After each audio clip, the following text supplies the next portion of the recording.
Hello everyone, welcome to my channel H D Orion. हम पढ़ रहे हैं accountancy for class 12 T S Grewal की टेक्स्ट बुक से 2022 edition chapter 9 company accounts accounting for share capital.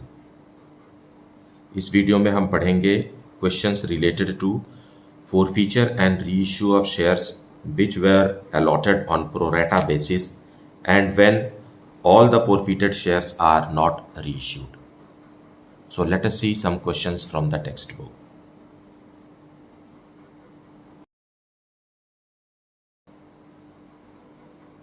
Question number 91. XYZ Limited invited applications for issuing 50,000 equity shares of rupees 10 each. The amount was payable as on application rupees 3 per share, on allotment rupees 4 per share, on first and final call rupees 3 per share. Applications were received for 75,000 shares and pro rata allotment was made as applicants for 40,000 shares were allotted 30,000 shares on pro rata basis. Applicants for 35,000 shares were allotted 20,000 shares on pro rata basis. Ramu, to whom 1200 shares were allotted out of the group applying for 40,000 shares, failed to pay the allotment money. His shares were forfeited immediately after allotment. Shamu, who had applied for 700 shares out of the group applying for 35,000 shares, failed to pay the first and final call. His shares were also forfeited. Out of the forfeited shares, 1,000 shares were reissued at the rate of rupees 8 per share as fully paid up. The reissued shares included all the forfeited shares of Shamu. Pass necessary journal entries to record the above transactions. So let us see the detailed explanation of the question in the solution. So for solution 91, let us see the analysis table first for our easy comprehension of the question. Find first category. Company के पास 50,000 equity shares हैं, लेकिन company को 75,000 equity shares के लिए application आया है और यहाँ पर इस 75,000 शेयर एप्लीकेशन को कंपनी दो हिस्सों में बांट दिया है। पहला है those who applied for 40,000 shares और दूसरा है those who applied for 35,000 shares. Fine.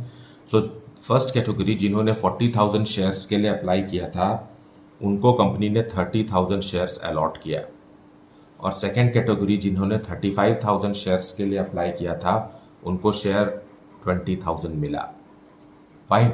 इस तरीके से ये सेटिस्फाइड है कि 75,000 एप्लीकेशंस आए हैं और कंपनी के पास अलॉटमेंट के लिए सिर्फ 50,000 शेयर्स हैं। ये तो हुआ जानकारी in terms of number of shares, लेकिन एप्लीकेशन के साथ साथ एप्लीकेशन मनी भी आएगा। सो एप्लीकेशन मनी इज रुपीज 3 पर शेयर। सो फर्स्ट कैटेगरी ने 1,20,000 कंपनी को फॉरवर्ड किया और कंपनी ने उन्हें 30,000 शेयर्स दिए, मतलब 90,000 का अमाउंट कैपिटल में ट्रांसफ़र किया। सो इनका एक्सेस एप्लीकेशन मनी आएगा 1,20,000 माइनस 90,000 इज 30,000। फाइन। अब क्योंकि शेयर्स प्रोरेटा बेसिस पर अलॉटेड हैं, इसलिए ये एक्सेस एप्लीकेशन मनी को वापस नहीं करेंगे और इसे अलॉटमेंट में एडजस्ट करेंगे। अलॉटमेंट मनी है रुपीज़ 4 पर शेयर, 4 रुपीज़ पर शेयर है अलॉटमेंट मनी और allotted number of shares first category का है 30,000 शेयर्स। सो 30,000 शेयर्स में 4 रुपीज़ ड्यू करेंगे। सो 30,000 multiplied by 4 it is coming 1,20,000। Fine, ये ड्यू होगा। सो इसमें 30,000 आराम से एडजस्ट किया जा सकता है। So this 30,000 is adjusted and there is no refund of money. Fine. उसी तरीके से सेकेंड ग्रुप जो है वो भी 3 रुपीज़ पर शेयर के हिसाब से अमाउंट भेजेगी रुपीज़ 1,05,000 और 3 रुपीज़ के हिसाब से उनके 20,000 शेयर्स पर 60,000 रुपीज़ इक्विटी शेयर कैपिटल में ट्रांसफ़र किया जाएगा। Now the difference is 45,000। Fine, here it is 60,000, yes 45,000, and this will be utilised. 4 rupees के हिसाब से 80,000 ड्यू होता है अलॉटमेंट में इस कैटेगरी का, क्योंकि 20,000 शेयर्स ही अलॉट हुए हैं एंड अलॉटमेंट मनी इज ₹4 पर share. So out of this 80,000 rupees, 45,000 can easily be adjusted here. So there is no money left for a refund. Fine. So in this way we find that the further details are application money 75,000 shares पर 3 rupees के हिसाब से ₹2,25,000 आएगा. Fine. Even if you add this 1,20,000 plus 1,05,000 is 2,25,000. और capital account में हम transfer करेंगे 1,50,000 into 3 और 90,000 plus 60,000 is ₹1,50,000 and excess application money is 75,000. यहाँ से भी कैलकुलेट कर सकते हैं. First column minus second column will give you excess application money and ये पूरा का पूरा 75,000 अलॉटमेंट में एडजस्ट हो रहा है 30 plus 45 and there is no amount to be refunded. Now we will journalise it. So first it is bank account to be debited for receiving of application money. Bank account debited to equity share application account.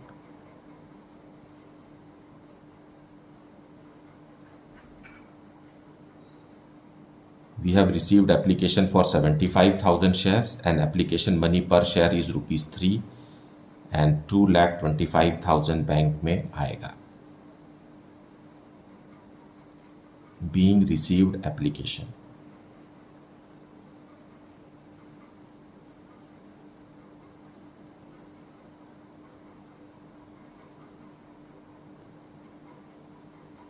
अब इस application money को हम transfer करेंगे. So equity share application account को close करके with 2,25,000 only we will transfer it to equity share capital account. लेकिन 50,000 shares का application money ही कैपिटल में ट्रांसफ़र किया जाएगा और बाकी का पैसा जो है वो क्योंकि प्रोराटा अलॉटमेंट है इसलिए हम उसे इक्विटी शेयर अलॉटमेंट में ट्रांसफ़र करेंगे. सो 25,000 एप्लीकेशंस जो है 25,000 शेयर्स का जो एप्लीकेशन है 3 रुपीज़ के हिसाब से 75,000 rupees is retained by the company for allotment.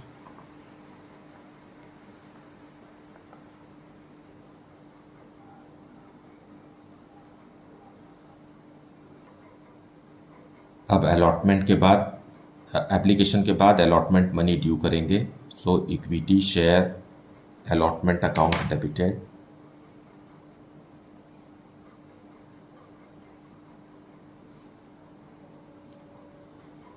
To equity share capital account. On 50,000 shares at the rate of ₹4 per share, 2 lakh rupees is due, being allotment money due.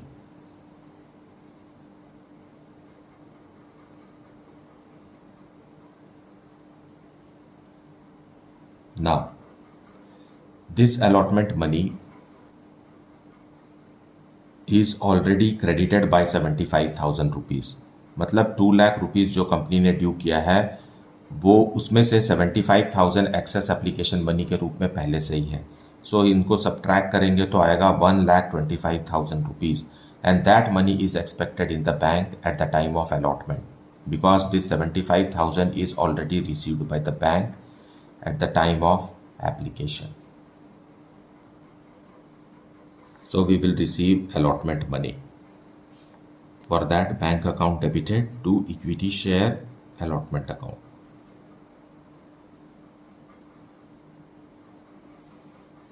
Being received but यहाँ एक share holder है जिसका नाम है Ramu, and Ramu has been allotted 1200 shares और ये पैसा नहीं दे रहा है, so except on 1200 equity shares of Ramu. और रामू जो है वो फर्स्ट कैटेगरी को बिलोंग करता है, मतलब इसका भी एक्सेस एप्लीकेशन मनी कंपनी के पास है। सो जैसे कि वो फर्स्ट कैटेगरी को बिलोंग करता है, एंड फर्स्ट कैटेगरी का डिटेल ये है कि on 40,000 shares applied the company had allotted 30,000 shares, means the ratio is how much, 4:3। Her 4 share applied के लिए कंपनी ने 3 शेयर्स अलॉट किए हैं, और रामू को 1200 शेयर्स अलॉट हुए हैं, मतलब allotted shares are how much, 1200। So what is the number of shares applied for by Raju? So इसे हम ऐसे कैलकुलेट करेंगे, 1200 इंटू 4, ये 4 से मल्टीप्लाई कीजिए और ऑपोजिट साइड वाले 3 से डिवाइड कीजिए, तो ये हो गया 1600 शेयर्स राजू ने अप्लाई किए थे, तब जाकर उसे 1200 शेयर्स अलॉट हुए हैं, और एप्लीकेशन मनी था ₹3 पर शेयर। इस तरीके से राजू ने 4800 रुपीज़ कंपनी को भेजे, और राजू का 4800 में से 1200 इंटू 3 दैट इज 3600 ही कंपनी ने कैपिटल में ट्रांसफ़र किया। सो इन दोनों का जो डिफरेंस है that is 1200, this is the excess application money for Raju. ये हमने क्यों फाइंड आउट किया है, क्योंकि not Raju, Ramu it is, है ना, Ramu. So on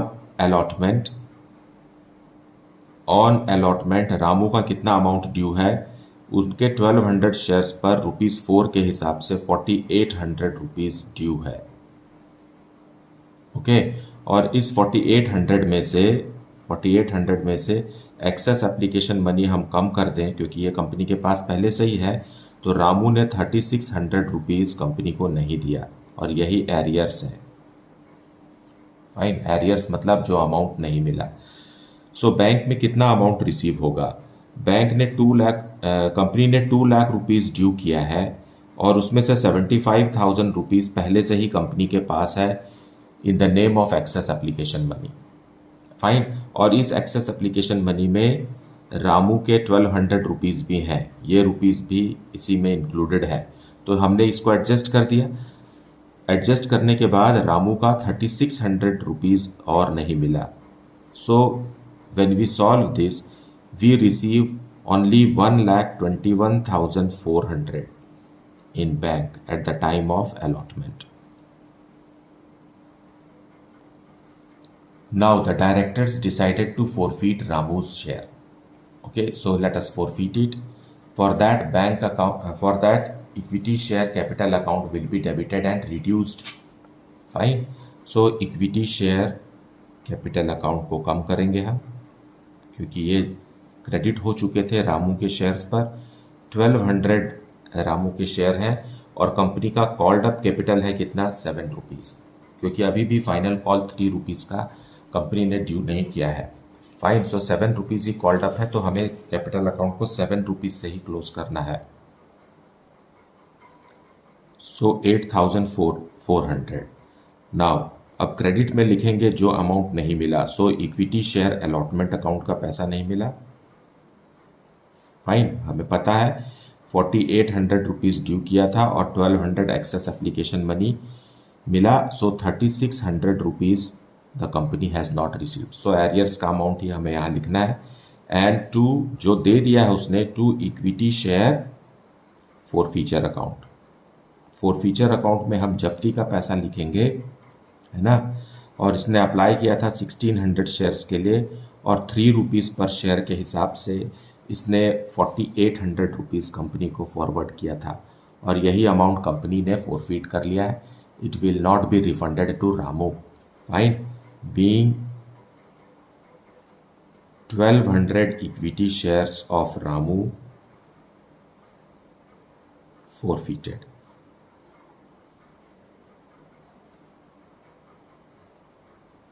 so forfeited amount 4800 है, और 4800 रुपीज़ कितने शेयर्स के लिए है, 1200 शेयर्स के लिए है, ना कि 1600 शेयर्स के लिए। अलॉटेड नंबर ऑफ शेयर्स कितने हैं 1200। सो अगर हम इसे डिवाइड करते हैं तो आता है 4 रुपीज़ पर शेयर। कंपनी ने 4 रुपीज़ पर शेयर रामू के फोरफीट किए हैं। इसका मतलब यह है कि रीइश्यू के समय में जब कंपनी डिस्काउंट देगी तो 4 रुपीज़ तक का डिस्काउंट दे सकती है, और अगर 4 रुपीज़ पर शेयर से कम का डिस्काउंट देती है तो इसी में से बाकी जो अमाउंट है वो कैपिटल रिजर्व में ट्रांसफ़र किया जाएगा। अगर आप इस कॉन्सेप्ट को एग्री करते हैं तो आपके लिए कैपिटल रिजर्व का अमाउंट कैलकुलेट करना आसान हो जाता है, क्योंकि हमने यहाँ पर शेयर के लैंग्वेज में इसे समझने की कोशिश की है। अब company first and final call due करेगी। Equity share first and final call account debited,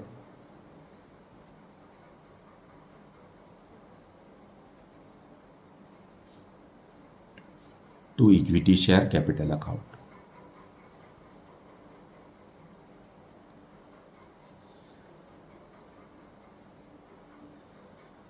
number of shares कितने हैं कंपनी के पास? 50,000 थे, उसमें से कंपनी ने 1200 शेयर्स रामू के फोरफीट कर लिए हैं।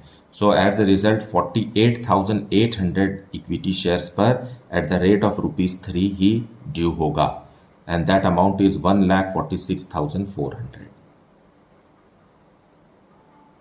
क्योंकि रामू के शेयर्स को कंपनी फोरफीट कर ली है, इसलिए ऐसा कोई नहीं है जिससे वो मांग सकती है, उनके पास खुद है। ये जब तक रीइश्यू नहीं होगा इस पर अमाउंट ड्यू नहीं किया जा सकता। Being final call due,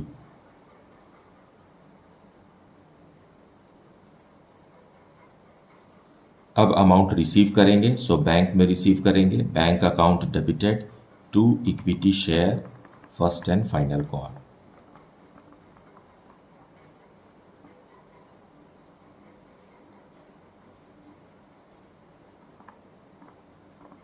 being received except on 400 equity shares of Shamu. Now there is a investor whose name is Shamu and Shamu is unable to pay his final call money. ये question में साफ साफ लिखा हुआ है। Question में ऐसा लिखा हुआ है कि he belongs to the second category. Second category को बिलोंग करता है शामू, जिसने 35,000 शेयर्स अप्लाई किए थे, उनको अलॉट हुआ था 20,000 शेयर्स। अगर हम इसे रिड्यूस करें 5,000 के टेबल में तो आएगा जिसने 7 शेयर्स के लिए अप्लाई किया था उनको मिला है 4 शेयर्स। फाइन, एलिमिनेट कर दीजिए आखिरी के 3 जीरो और फिर ये 5 से इसको डिवाइड कर दीजिए। It is coming 7:4। Her 7 shares applied के लिए कंपनी ने अलॉट किया है 4 शेयर्स, और शामू ने अप्लाई किया है 700 शेयर्स। ऐसा क्वेश्चन में लिखा हुआ है, हु अप्लाइड फॉर 700 शेयर्स। 700 मतलब क्या है, 100 से मल्टीप्लाई कर दीजिए दोनों साइड। 700 शेयर्स के लिए अप्लाई किया होगा तब जा करके उसे 400 शेयर्स रिसीव हुआ है, और ये फर्स्ट एंड फाइनल कॉल का अमाउंट नहीं दे रहा है। मतलब जो एक्सेस एप्लीकेशन मनी है यहाँ पर जो जनरेट हो रहा है, that is all consumed eight the time of allotment. वो पूरा खत्म हो गया है अलॉटमेंट के समय, इसलिए हमें अब सिर्फ 400 शेयर, इसके नंबर ऑफ शेयर्स कितने हुए 400 शेयर्स, और इन्हीं पर हमें एरियर्स कैलकुलेट करना है। हमारे पास कितने शेयर्स हैं? हमारे पास है शेयर्स 48,800 है ना, ये माइनस किया आपने क्योंकि राजू के शेयर्स तो कंपनी पहले ही फोरफीट कर चुकी है। 48,800 शेयर्स में से अब शामू भी अपने 400 शेयर्स पर पैसा नहीं दे रहा है। What is the number of shares? 48,400 shares पर 3 रुपीज़ रिसीव करेगी company, and the amount is 1,45,200। Fine, 1,200 rupees, मतलब 400 शेयर्स पर 3 रुपीज़ के हिसाब से 1,200 रुपीज़ कम मिला कंपनी को।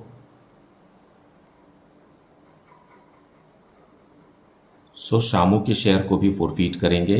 दिट is equity share capital account को क्लोज करेंगे, हम रिड्यूस करेंगे ऑन शामूज 400 शेयर्स।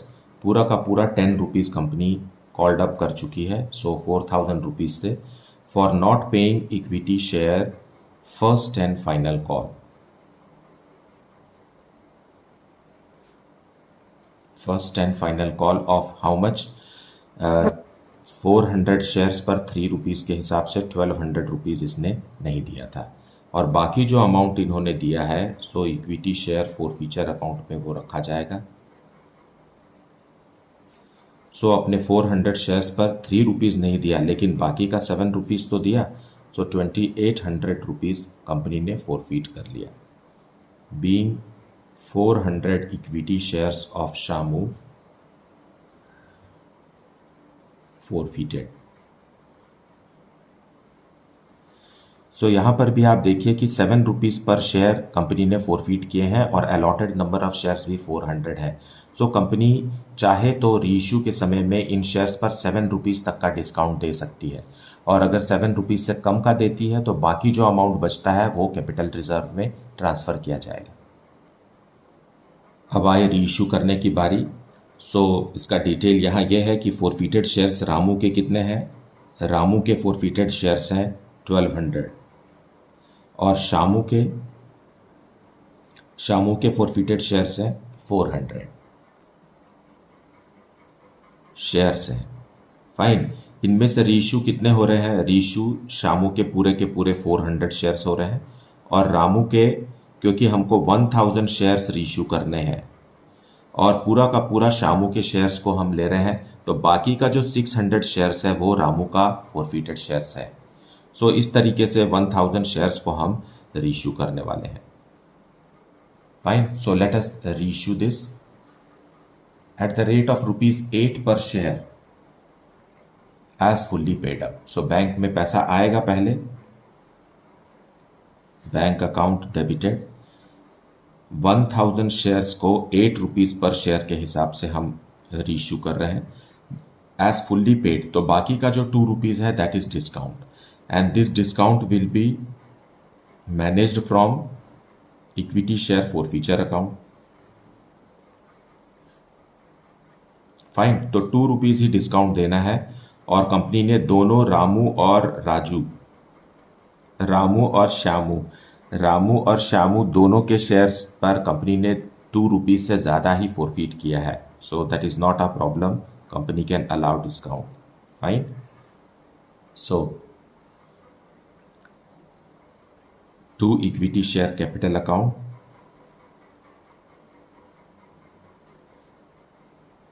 $1000 शेयर्स पूरे 10 रुपीज़ वाले 10,000 बीइंग रीइश्यूड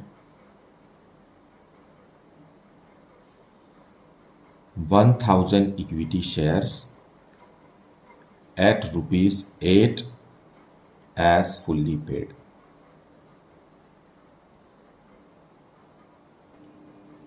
अब जो गेन ऑन रीइश्यू है that will be transferred to capital reserve. जैसा कि हम पहले ही अभी डिस्कस किए हैं, फॉरफीचर के समय में रामू के शेयर को जब फॉरफीट किया जा रहा था तो 600 रामू के 1200 शेयर्स पर 4 रुपीज़ पर शेयर कंपनी ने फॉरफीट किया है ना। कितना रुपीज़ फॉरफीट किया है, 4 रुपीज़ पर शेयर फॉरफीट किया है, और शामू के शेयर्स पर कंपनी ने 7 रुपीज़ पर शेयर फॉरफीट किया है, और इसमें से यूज़ कितना हो गया है, 2 रुपीज़ यूज़ हो गया है as discount. So 600 into 2 that will be how much, 1200 rupees, और यहाँ 500 into 4, 400 into 5 how much it is, 2000। यही अमाउंट बचा है, that is 3200 which will be transferred to capital reserve. Fine, Ramu के शेयर्स पर 4 रुपीज़ पर शेयर फॉरफीट हुआ था, उसमें से 2 रुपीज़ डिस्काउंट का यूज़ हो गया। उसी तरीके से शामू के शेयर्स पर 7 रुपीज़ पर शेयर फॉरफीट हुआ है, और उसमें से 2 रुपीज़ पर शेयर डिस्काउंट के रूप में यूज़ हो गया।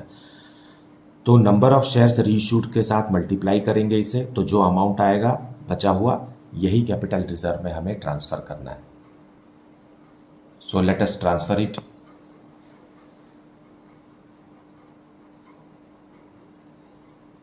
Equity share forfeiture account debited to capital reserve,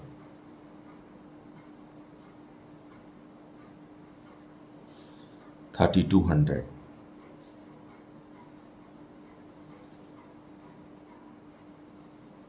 being gain transferred to capital reserve.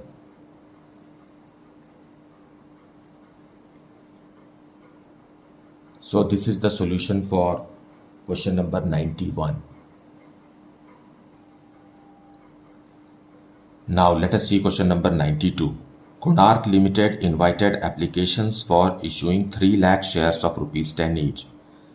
The amount per share was payable as follows: rupees 3 on application, rupees 3 on allotment, and rupees 4 on first and final call. The company received applications for 4 lakh shares. Allotment was done as follows: applicants for 2,40,000 shares were allotted 2 lakh shares. Applicants for 1,20,000 shares were allotted 80,000 shares, and remaining applicants were allotted 20,000 shares. Money overpaid on applications was adjusted towards sums due on allotment. Divij, a shareholder belonging to Group 2 who had applied for 6,000 shares, failed to pay allotment and call money. Faisal, another shareholder who was allotted 10,000 shares, paid the call money along with allotment. Faisal belonged to Group 1. Divij's share were forfeited after the first and final call. Half of the forfeited shares were reissued at the rate of rupees 10 per share as fully paid. Matlab there is no discount on reissue. Pass the necessary journal entries to record the above transactions in the books of the company.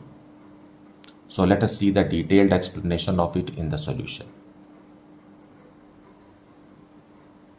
So question को ठीक से समझने के लिए question number 92 को पहले हम analysis table बना लेते हैं और number of shares applied, number of shares allotted, excess application money and this excess application money को हम एडजस्टमेंट में अलॉटमेंट में कैसे एडजस्ट करेंगे वो यहाँ लिखेंगे. फाइन, रिफंड के लिए कोई चांस नहीं है, सो रिफंड इग्नोर कर रहे हैं. So there are 3 categories and those who applied for 2,40,000 shares. अभी हम शेयर्स के कॉन्टेक्स्ट में बात कर रहे हैं. उनको मिला है 2 लाख शेयर्स. फाइन, अब सेकेंड कैटेगरी में आ जाइए. Those who applied for 1,20,000 shares were allotted 80,000 shares. और थर्ड कैटेगरी भी है कंपनी के पास.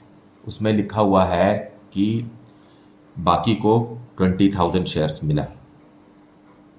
बाकी को 20,000 शेयर्स मिला तो उन्होंने अप्लाई कितना किया होगा, क्योंकि एप्लीकेशन 4 लाख शेयर्स के लिए आया है. सो यहाँ हो गया 2,40,000 एंड 1,20,000 इट इज़ 3,60,000. सो 4 लाख बनाने के लिए 40,000 शेयर्स के एप्लीकेंट्स को 20,000 शेयर्स मिला.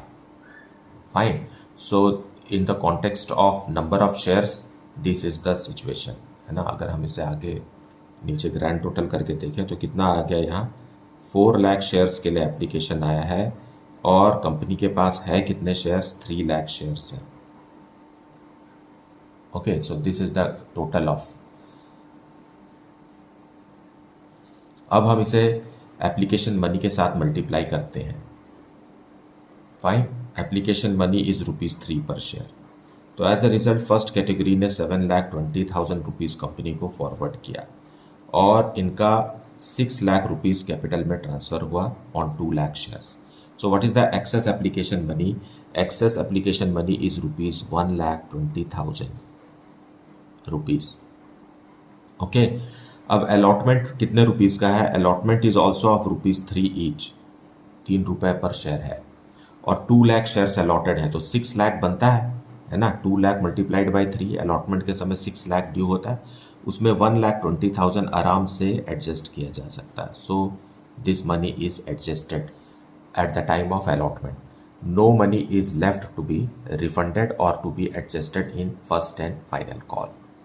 फाइन, सेकेंड कैटेगरी में भी ₹3 के हिसाब से on 1,20,000 shares it is 3,60,000 received and transfer किया गया ₹2,40,000 ऑन 80,000 शेयर्स. सो बच कितना गया? यहाँ भी बच गया 1,20,000 रुपीज़ और इन 80,000 अलॉटेड शेयर्स पर 3 रुपीज़ पर शेयर के हिसाब से ड्यू होता है 2,40,000, उसमें 1,20,000 आराम से एडजस्ट किया जा सकता है. So it is adjusted in allotment. Now in third category, on application of 40,000 shares 1,20,000 rupees company receive करेगी. उसमें से 3 रुपीज़ के हिसाब से 20,000 शेयर्स पर 60,000 रुपीज़ कंपनी कैपिटल में ट्रांसफ़र करेगी. तो बाकी का जो 60,000 है, this is the extra application money which will B adjusted in allotment. अब इनके 20,000 शेयर्स पर 3 रुपीज़ के हिसाब से 60,000 ड्यू होता है ना. देखिए 20,000 शेयर्स हैं और अलॉटमेंट मनी ₹3 पर शेयर है, तो इनका ड्यू भी कितना होता है, 60,000 रुपीज़ ड्यू होता है. और इसमें पूरा का पूरा 60,000 रुपीज़ हम एडजस्ट कर देंगे. मतलब इस कैटेगरी को अलॉटमेंट के समय में कोई भी अमाउंट देने की ज़रूरत नहीं है. Okay, now let us grand total it. How much is the application money received? Application money 3 rupees के हिसाब से 4 लाख शेयर्स पर है ना, लास्ट लाइन. 4 लाख शेयर्स पर 12 लाख रुपीज़ एप्लीकेशन का मिलेगा, जिसमें से 9 लाख रुपीज़ कंपनी कैपिटल में ट्रांसफ़र करेगी और बाकी जो बचा इन दोनों का जो डिफरेंस है that is 3 lakh rupees is the excess application money, और पूरा का पूरा 3 लाख एडजस्ट हो जाएगा अलॉटमेंट के समय में. So this is the detail of what is actually happening. लेकिन कुछ डिफ़ॉल्टिंग शेयर होल्डर्स भी हैं, उनके अमाउंट को भी हमें एडजस्ट करना होगा. So journal entries of Konark limited. Bank में अमाउंट रिसीव होगा एप्लीकेशन का. Bank account debited to share application account. जैसा कि हमने एनालिसिस टेबल में देखा, 4 लाख शेयर्स के लिए एप्लीकेशन आए हैं और 3 रुपीज़ पर शेयर है. सो 12 lakh the company receives. being received application.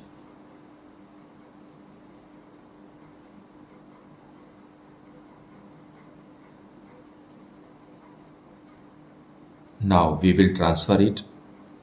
So share application account को डेबिट करके क्लोज कर दीजिए 12 लाख रुपीज़ से, और बताइए कि ये पैसा कहाँ गया. So it is to share capital account. Application आया है 4 लाख शेयर्स के लिए, लेकिन कंपनी के पास है तो 3 लाख शेयर्स इशू करने के लिए.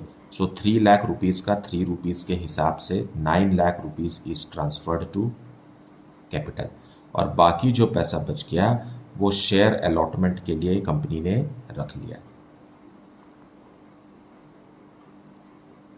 वो आप ऐसे भी समझ सकते हैं, 4 लाख के लिए एप्लीकेशन आया था, 3 लाख कैपिटल में चला गया, तो बाकी जो 1 लाख एप्लीकेशंस हैं जिन पर 3 रुपीज़ मिला है, मतलब 3 lakh rupees is retained by the company for allotment purpose being amount transferred.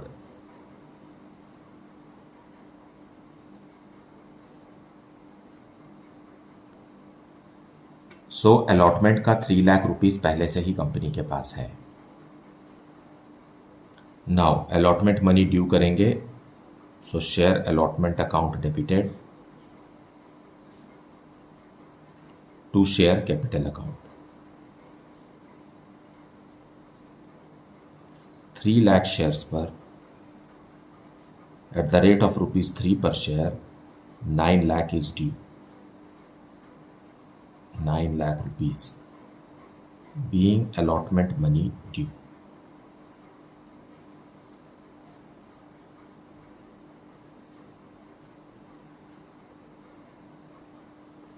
Now इस 9 लाख रुपीज़ में 3 lakh rupees excess application money के नाम से कंपनी के पास पहले से ही है. Now out of 9 lakh only 6 lakh is expected in the bank. So Divij के बारे में बात करते हैं. Divij fine. Divij is unable to pay his allotment money. लेकिन हमें क्वेश्चन में पता है कि Divij has applied for 6,000 shares और ये सेकेंड कैटेगरी को बिलोंग करता है. सेकेंड कैटेगरी में है those who applied for 1,20,000 shares were allotted 80,000 shares. ये है सेकेंड कैटेगरी का डिटेल। इट मीन्स अगर आप इसे रिड्यूस करेंगे तो those who applied for 3 shares received 2 shares, और दिविज ने अप्लाई किया है 6,000 शेयर्स के लिए, तो उसे 6,000 में से कितना मिला होगा ये हमें पहले कैलकुलेट करना है। सो कितना मिला होगा इसमें हम 2 फाइंड आउट करना चाहते हैं, और ये है 3, इसलिए 3 से डिवाइड करेंगे, सो आएगा 4,000 शेयर्स। फाइन। सो दिविज ने 6,000 शेयर्स के लिए अप्लाई किया था और दिविज को 4,000 शेयर्स अलॉट हुए हैं। ओके, अब दिविज ने 3 रुपीज़ एप्लीकेशन मनी भेजा होगा, मतलब 18,000 रुपीज़ दिविज ने कंपनी को फॉरवर्ड किया, और दिविज को 4,000 शेयर्स मिले, मतलब 12,000 रुपीज़ का अलॉटमेंट में एडजस्ट किया गया। फाइन, एप्लीकेशन मनी जो है कैपिटल में ट्रांसफ़र हुआ। So what is the excess application money for Divij is how much? 6,000 rupees is the excess money. ठीक, नाउ ऑन अलॉटमेंट दिविज के 4,000 शेयर्स पर, क्योंकि उसे अलॉट 4,000 शेयर्स हुआ है, अगेन 3 रुपीज़ ड्यू है, मतलब 12,000 रुपीज़ ड्यू है, and Divij is not paying. लेकिन उसका एक्सेस एप्लीकेशन मनी हम एडजस्ट करेंगे। सो एडजस्ट करेंगे जब हम 6,000, तो हमें एक्चुअल में पता चलेगा कि रिमेनिंग 6,000 जो है यही उसका एरियर्स अमाउंट है। ओके, सो ऐसा लगता है कि दिविज ने 12,000 रुपीज़ अलॉटमेंट का नहीं दिया, लेकिन एक्सेस एप्लीकेशन मनी में 6,000 रुपीज़ दिविज का है, वो एडजस्ट होगा दिविज के लिए, और बाकी का जो 6,000 रुपीज़ है that is the arrears amount for Divij. So bank में हम अमाउंट रिसीव करेंगे, बैंक अकाउंट डेबिट होगा to share allotment account. To share allotment account में हमें लिखना है ₹5,94,000। वो कैसे? वो इस तरीके से, हमने ड्यू किया है 9 लाख रुपीज़, जिसमें से 3 lakh rupees excess application money है, और अभी दिविज का 6,000 रुपीज़ नहीं मिल रहा है। So it will be coming 5,94,000। लेकिन यहाँ पर एक दूसरा शेयर होल्डर भी है जिसका नाम है Faisal, and Faisal is having 10,000 shares, और वो हमें एडवांस दे रहा है। So 2 calls in advance, calls in advance credit होगा। फैज़ल के 10,000 शेयर्स पर फाइनल कॉल 4 रुपीज़ है, सो 40,000 रुपीज़ कंपनी को और मिलेगा। फैज़ल ना केवल अलॉटमेंट का पैसा दे रहा है, परंतु अलॉटमेंट के समय ही फर्स्ट एंड फाइनल कॉल का अमाउंट भी कंपनी को फॉरवर्ड कर रहा है। इस तरीके से बैंक में 6,34,000 रिसीव होंगे, being advance on 10,000 shares and allotment money except on 4,000 shares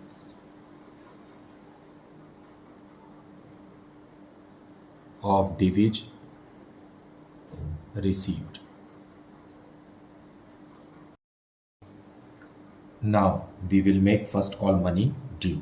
So share first and final call account debited.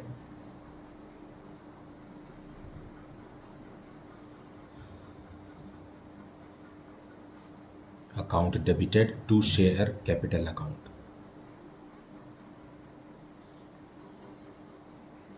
Being final call money due.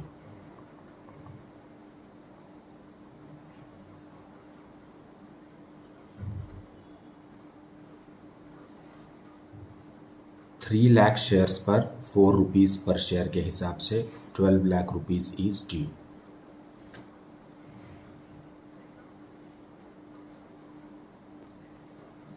अब हम फाइनल कॉल मनी रिसीव करेंगे, so bank account is to be debited. लेकिन एक share holder है जिसने allotment के समय ही पूरा पैसा फर्स्ट कॉल का दे दिया है, उसके लिए हमने calls in advance account open किया था, क्रेडिट किया था। अब उसके लिए कॉल्स इन एडवांस अकाउंट हम क्लोज कर देंगे। ये था 10,000 शेयर्स पर फाइनल कॉल का 4 रुपीज़, जो अलॉटमेंट के समय पहले ही कंपनी को रिसीव हो गया है। सो इट इज़ 40,000 रुपीज़ से कॉल्स इन एडवांस अकाउंट को हम क्लोज कर देंगे to share first and final call.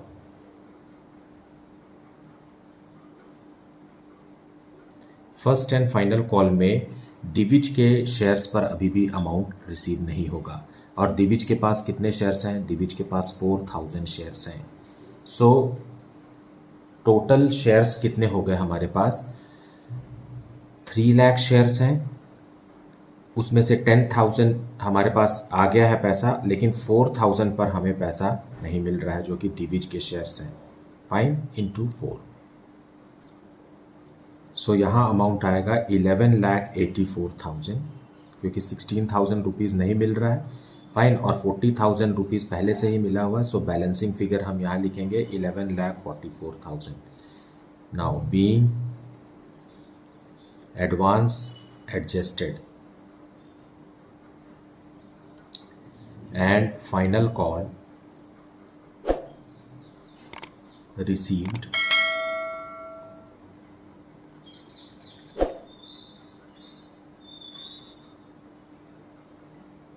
except on 4,000 shares of Divij.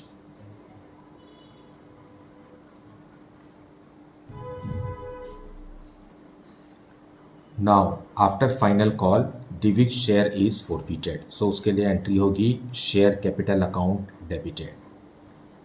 क्योंकि हम शेयर्स को वापस ले रहे हैं, इसलिए दिविज के 4,000 शेयर्स को हम रिड्यूस कर देंगे और कॉल्ड अप अमाउंट है ₹10। सो 10 रुपीज़ के हिसाब से 40,000 रुपीज़ से शेयर कैपिटल अकाउंट कम हो जाएगा for not paying share allotment account. Share allotment account में हमने ड्यू किया था 12,000 रुपीज़ और दिविज का 6,000 रुपीज़ एक्सेस एप्लीकेशन मनी था। सो एरियर्स अमाउंट वाज ₹6,000। सो जो एरियर्स अमाउंट है उससे शेयर अलॉटमेंट अकाउंट अब यहाँ पर क्लोज हो जाएगा और जो अमाउंट दिविज ने दे दिया है वो शेयर फॉरफीचर अकाउंट में जाएगा। सो फॉरफीचर अकाउंट में कितना अमाउंट जाएगा? और share first and final call का अमाउंट भी दिविज ने नहीं दिया है। So first and final call को भी हम क्रेडिट कर देंगे। Fine, first and final call 4,000 shares पर इसने 4 रुपीज़ के हिसाब से 16,000 रुपीज़ नहीं दिया है। सो अब हमें पता चलेगा कि फॉरफीचर में कितना अमाउंट लिखा जाएगा। Okay, so 40,000 minus 22,000, now it is 18,000 rupees. So 18,000 rupees Divij के फॉरफीट हो गए, मतलब कंपनी ने जब्त कर लिया और ये अमाउंट वापस नहीं होगा। तो कैसे 18,000? क्योंकि दिविज ने 6,000 शेयर्स के अप्लाई किया था और 3 रुपीज़ एप्लीकेशन मनी का था। इस तरीके से दिविज ने 18,000 ही कंपनी को फॉरवर्ड किया था। Being 4,000 shares of Divij फॉरफीटेड,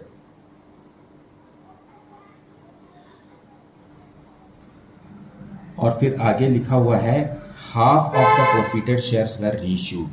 so half means out of 4,000 forfeited shares 2,000 shares are reissued. So bank account को हम डेबिट करेंगे। 2,000 शेयर्स को कंपनी 10 रुपीज़ पर ही रीइश्यू कर रही है, means no premium no discount. So bank account debited to share capital account, मतलब इस फॉरफीटेड अमाउंट से कोई भी अमाउंट डिस्काउंट के लिए यूज नहीं हुआ। Being 2,000 shares reissued.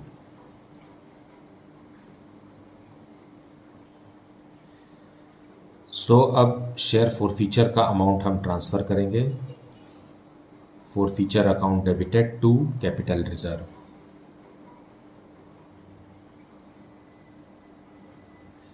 Being gain transferred.